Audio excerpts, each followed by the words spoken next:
오늘 말씀의 제목을 일어나서 빛을 발하라, 이렇게 말씀의 제목을 잡아봤습니다. 이사야서 60장 1절에서 3절 말씀은 아주 우리에게 놀라운 비전을 주는 말씀입니다. 이 말씀 속에는 하나님의 엄청난 복음의 비밀이 담겨 있고 말씀의 비밀이 담겨 있습니다. 그래 감히 이 종이 이 말씀을 선포하기에는 좀 역부족이지만은 성령께서 함께 하심에 주시는 말씀을 이 시간에 함께 나누어서 은혜를 나누기를 바랍니다. 아멘. 먼저 일어나라, 일어나라. 우리 그리스도인은 개인적으로 침체되어 있는 그런 영적 상태에 침체되어 있는 자들이 있습니까? 이 시간에 이 말씀을 듣고 일어나야 됩니다. 아멘. 일어나라. 제 말씀이 아니고 우리 하나님의 말씀입니다. 일어나서 빛을 발하야 됩니다. 아멘.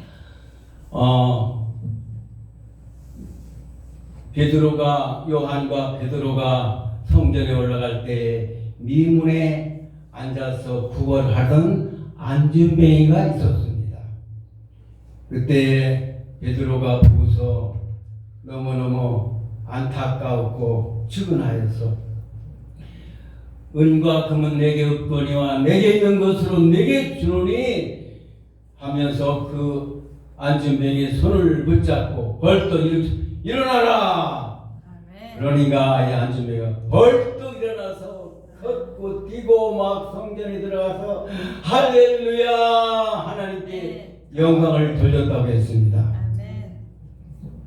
또 누가복음에 보면은 누가복음 15장 18절에 보면은 탕자의 비유가 나오죠.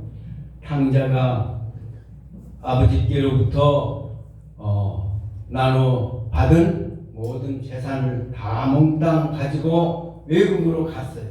외국 가서 거기에서 좀 좋은 곳에 투자해서 무슨 사업을 했었으면 좋았으련만 안타깝게도 이제는 내가 자유를 얻었구나 하고 마음대로 허랑방탕했어요.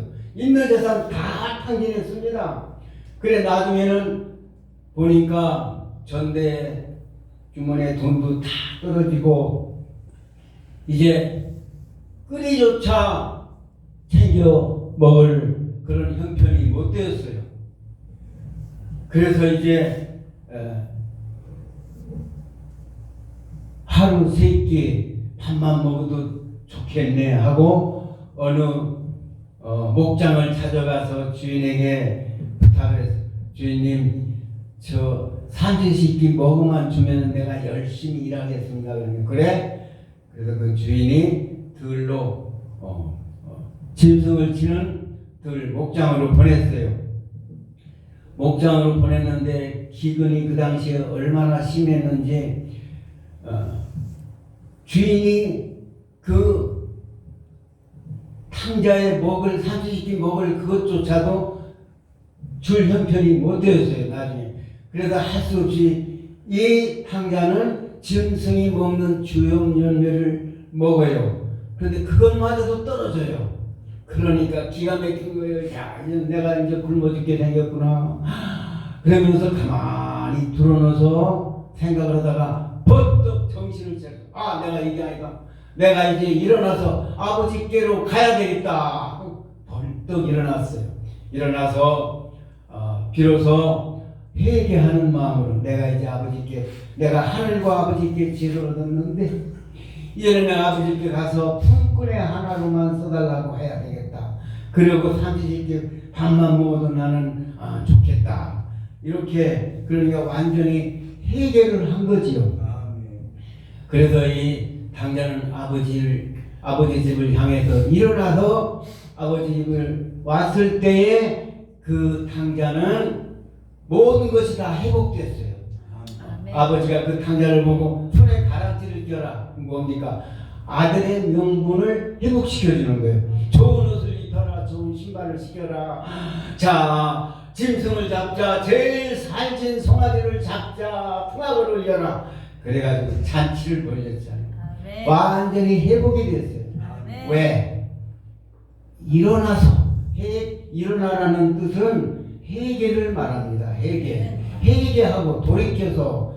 회개라는 뜻은 돌이킨다는 뜻 아닙니까? 돌이켜서 일어나서 돌이켜 아버지 집을 왔을 때 탕자는 모든 것이 회복됐어요. 미문에 앉은 안진뱅이도 이거 만남의 축복이 또 중요하더라고요. 잘 만나야 돼요. 우리는 만남의 축복이 참 중요해요. 우리는 다행히 예수 그리스도를 만났기 때문에 영원한 생명을 소유하게 됐고 천국을 기업으로 받게 되잖아요. 이 만남의 축복이 얼마나 귀한지 몰라요. 이 미문에 앉은 안진뱅이는 베드로와 요한을 만났어요. 그래서 그 베드로와 요한 때문에 구걸하던 그 안진뱅이가 일어나서 걷고 뛰는 그런 영광을 누리게 됐습니다. 우리는 일어나야 됩니다. 자리에서 일어나야 돼요. 그런데 우리의 힘으로는 일어날 수 없으면 만나야 돼요. 만남의 복이 있어야 돼요. 우리는 예수 그리스도를 만나서 우리 이 죄악 깜깜한 어둠의 죄악의 흑암의 세력이 잡혀있던 우리가 예수 그리스도를 만나서 예수의 그리스도의 그 빛난 그 빛을 받아서 말씀의 빛을 받아서 빛이 말씀이잖아요. 말씀 예수 그리스도의 말씀이 우리 마음에 들어왔을 때 그 말씀을 타고 성령이 우리 마음에 임재할 때에 우리를 변화시켜 주잖아요. 우리가 변화됐잖아요.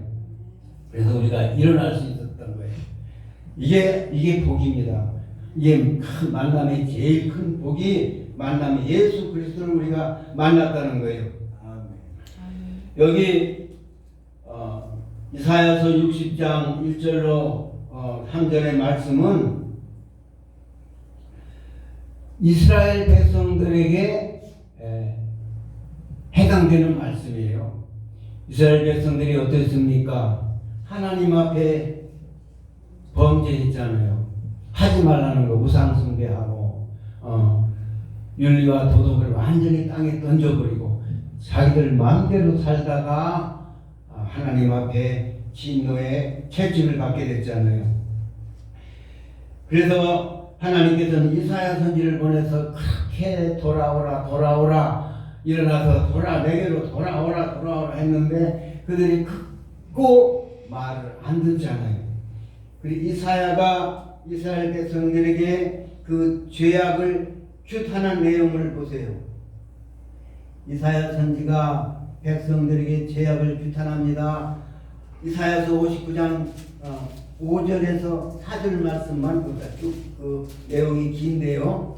보면은 오직 너의 죄악이 너희와 너희 하나님 사이를 냈고 너희 죄가 그 얼굴을 가리워서 너희를 듣지 않게 함이니 이는 너희의 손이 피해 너의 손가락이 죄악에 더러웠으며 너의 입술은 거짓을 말하며 너의 혀는 악독을 바람이라. 공의대로 소송하는 자도 없고 진리대로 판결하는 자도 없으며 허망한 것을 의뢰하며 거짓을 말하며 자네를 잉태하여 죄악을 생산하며.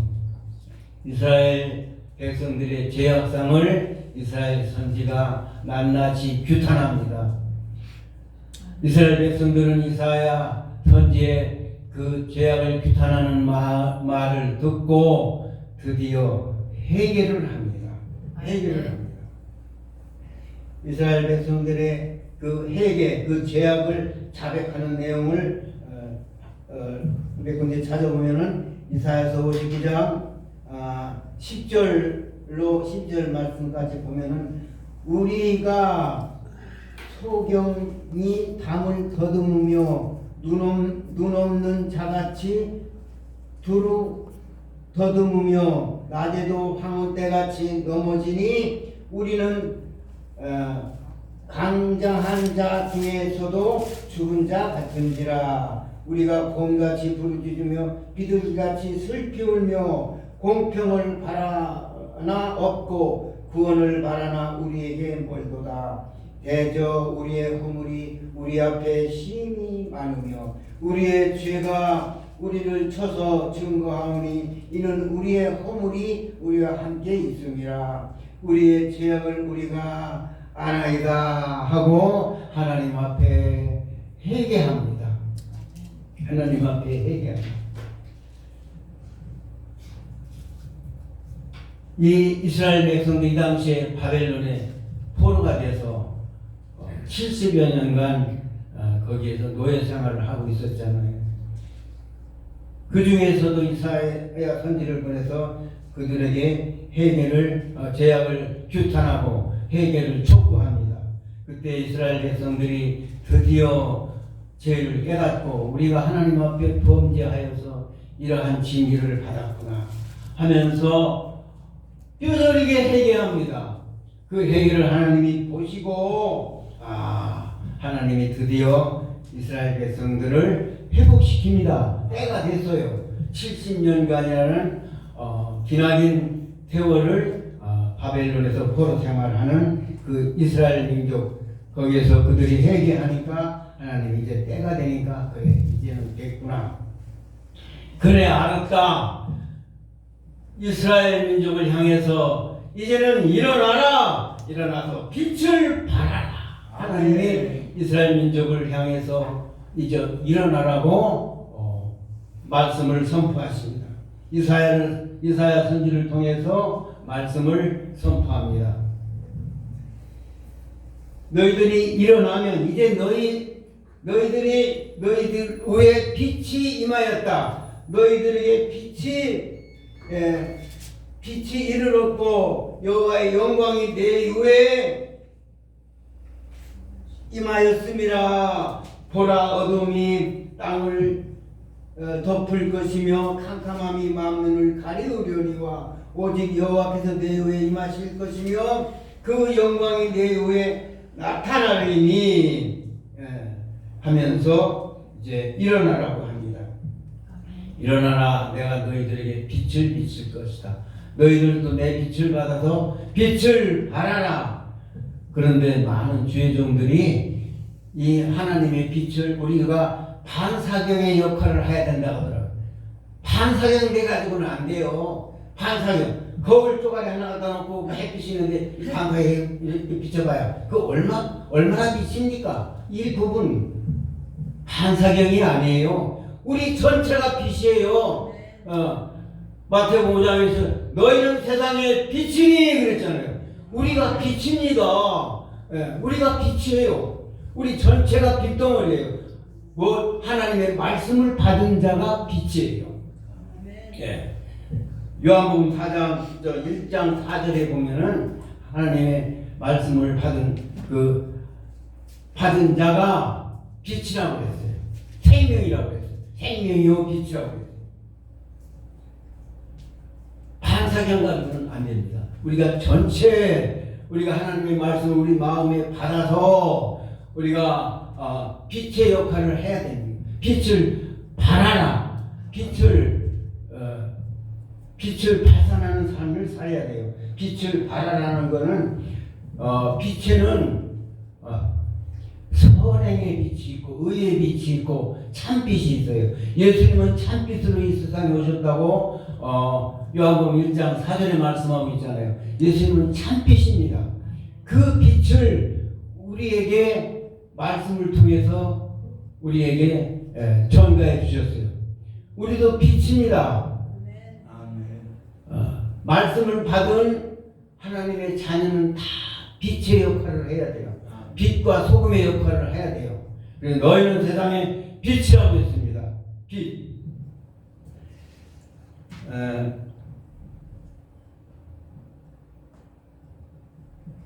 그래서 너희는 이제 빛을 발하라.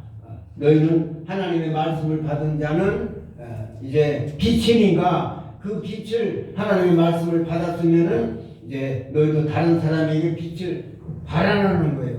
발하라.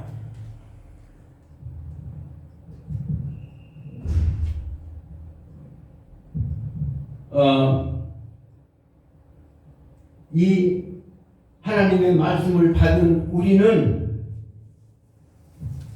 어떤 빛을 발하여야 되냐면은 의의 빛에는 빛의 열매가 있더라고요. 빛의 열매는 세 가지가 있어요. 세 가지가. 에베소 5장 9절에 보면은 착한 열매가 있고 의로운 열매가 있고 진실된 열매가 있습니다. 에베소 5장 9절에 말씀이 있어요. 착한 열매, 의로운 열매, 진실된 열매.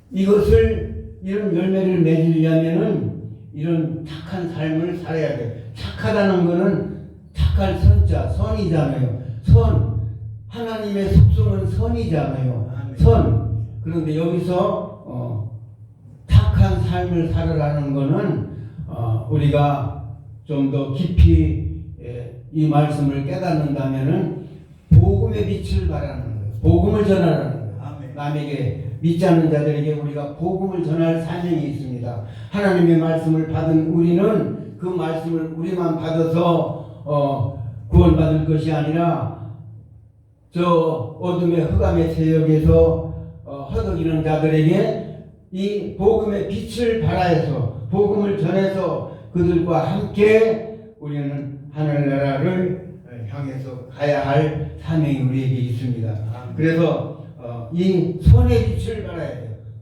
물론 착한 생활도 해야 돼요. 착한 생활, 선한 생활, 남에게 선한 생활, 악을 물리치고 악을 미워하고 선에 속하라 그랬잖아요. 선한 생활, 그리고 의로운 생활, 옳은 생활. 우리 그리스도인들은 옳아야 돼요. 옳지 못한 그리스도인들이 많더라고요.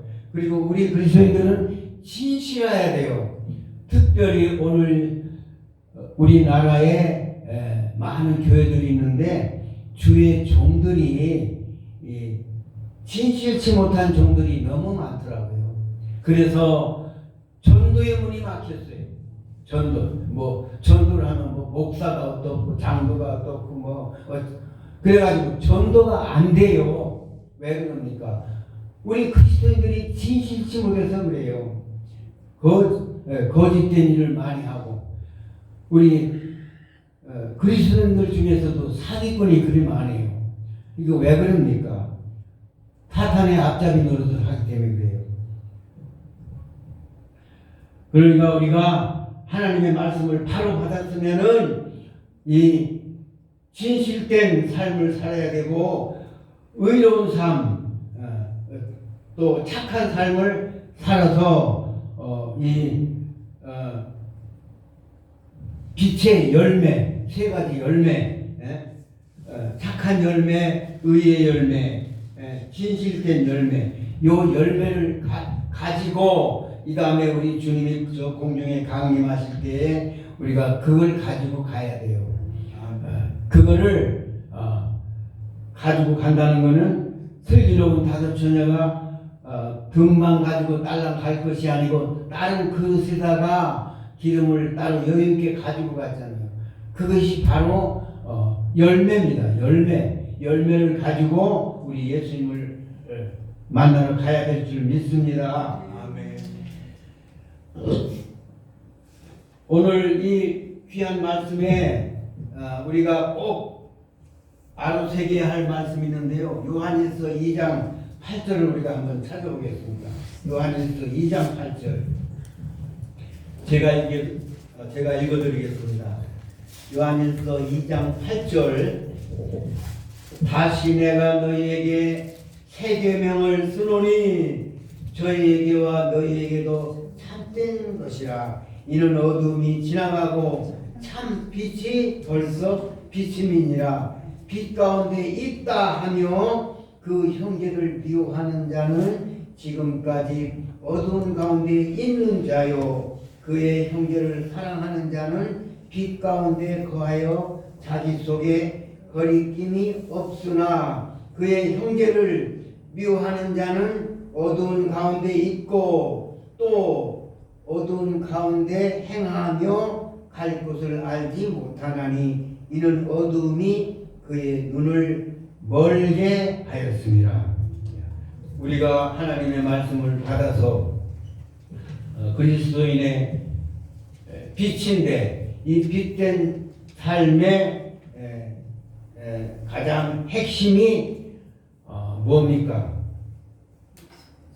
형제를 사랑하라는 거예요. 미워하지 말라. 형제를 미워. 이 살인죄에 해당하는 게 우리 예수님은 율법에는 그냥 살인하지 말라 그랬는데 예수님은 그 율법을 다시 더 한 걸음 업그레이드해서 뭐라고 했습니까? 마음으로 지은 죄 그걸 말씀하셨잖아요. 그러니까 형제를 미워하는 자는 살인하는 자라 살인죄에 해당한다 그 말이에요. 야 이거 정말 무서운 말씀입니다. 이 죄에 안 걸린 자가 누가 있어요? 아무도 없어요. 다 걸려요. 그러니까 율법을 지켜서는 구원이 없다는 거예요. 율법이 지켜서는 이게 제 말이 아니고 예수님의 말씀입니다. 성경 말씀이에요. 율법을 지키면 상급은 있지요. 이 땅에서 복도 받고 장수 복도 받고 자녀의 복도 받고 복을 받는데 하늘나라에 가서 또 여러 가지 그 행함에 상급이 있겠지요.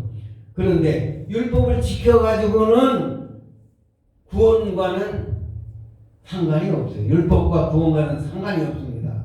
왜냐? 율법을 온전히 지키지 못하기 때문에 그래요. 그런데 유대인들은 율법을 온전히 지킨다고 그러는데 그건 껍데기지요. 껍데기, 형식적인 거죠. 외식적인 거죠. 그건 다 누구나 지킬 수 있어요. 그런데 핵심, 골자, 그 마음으로 지은 죄, 그거는 우리가 우리의 힘으로는 해결할 수가 없습니다. 그거는 어떻게 되느냐, 어떻게 해야 되느냐? 우리 마음속에 하나님의 말씀을 받아야 돼요. 하나님의 말씀을 성령이 타고, 말씀을 타고 성령이 우리 마음에 들어옵니다. 들어와서 성령이 우리 마음속에서 역사하게 돼요. 우리 마음을 변화시킵니다. 거듭나게 합니다. 거듭나야 원수도 사랑하고 형제도 사랑하고 미움도 사랑으로 변하는 거예요. 아멘. 그런데 여기 말씀을 보세요. 형제를 미워하는 자는 아직 빛 가운데 행하는 자가 아니라고 했어요. 어두운 가운데 그냥 그대로 있는 자. 어두운 가운데 있다는 건 뭐예요? 어둠은 죄를 상징하잖아요. 흑암의 권세, 어둠의 권세를. 그 누구 밑에 있다는 거예요. 사탄에 사로잡혀 있다는 거예요. 그런 사람은 구원과는 멀지요. 그런 사람의 결과는 회개 않고 그냥 있다가 죽으면 그 영혼은 지옥 갈 수밖에 없는 거예요. 그런데 오늘 귀한 말씀을 하십니다. 빛 가운데 있다 하면서 형제를 미워하는 자는 아직도 어둠에 머물러 있는 상태다. 그러니 일어나서 빛을 발하라. 이렇게 말씀하시는 겁니다. 빛 가운데 있지 말고 그 말은 뭐냐? 형제를 미워하지 말고 사랑하라. 선행을 행하라. 선을 행하고 착한 마음을 가지고 진실되게 살아라. 이렇게 우리에게 말씀하고 있습니다. 그러나 아직도 너희가 빛 가운데 있다 말만 하고 형제를 미워한다면, 저도 이 말씀에 굉장히 참 찔리더라고요. 저도 가장 미워할 수 있는 사람이 누구냐 생각하면 가장 가까운 사람이더라고요. 가까운 사람이 나를 찔러요, 괴롭혀요. 아주 그것도 보통 괴롭히는 게 아니에요. 와, 그냥 죽일 놈 살리는 놈하고 막 잡아먹을 듯이 막 그렇게 괴롭혀요. 그럴 때 그 얼마나 미흡습니까? 그럴 때 참 우리가 말도 조심해야 돼요. 아, 저놈 새끼 저거 때려 죽이고 싶다. 이 마음을 갖는 게 미움이에요. 그게 살인이에요. 살인하기 전에 그 마음부터 그 마음을 가진 사람이 살인을 하는 거잖아요. 그러니까 예수님이 그랬잖아요. 남을 미워하는 것이 살인죄에 해당한다. 야, 오늘 이 이사야서 60장 1절로 3절에 있는 말씀이 우리에게 놀라운 신앙생활 하는 사람들에게 조심해야 할 경고의 메시지인 줄 믿습니다. 그래서 우리는 일어나야 됩니다. 일어나야 돼요.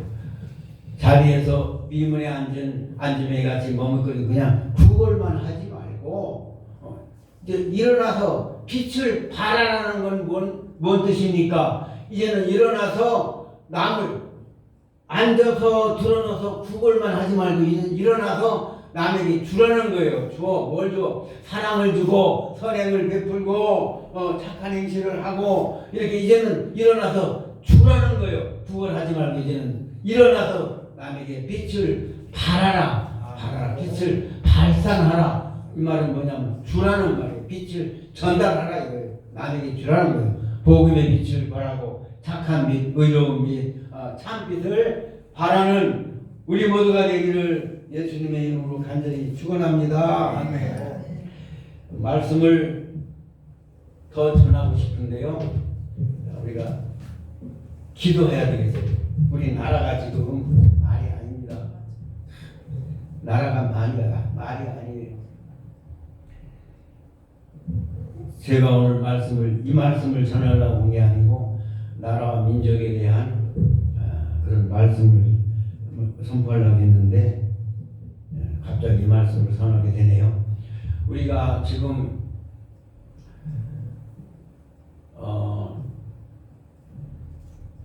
성경에 보면은 남과 북이 지금 갈려 있어요. 그 야베스의 기도를 내가 오늘 말씀을 선포하려고 했어요. 잠깐 말씀드릴게요. 시간이 좀 있을 것 같아서. 야베스가 어떤 기도를 했습니까? 지경을 넓혀달라고, 그리고 하나님의 능력의 손으로 좀 붙들어 달라고, 그리고 환난과 근심을 좀 면케해달라고 이런 기도를 했잖아요. 그런데 야베스가 어떤 사람입니까?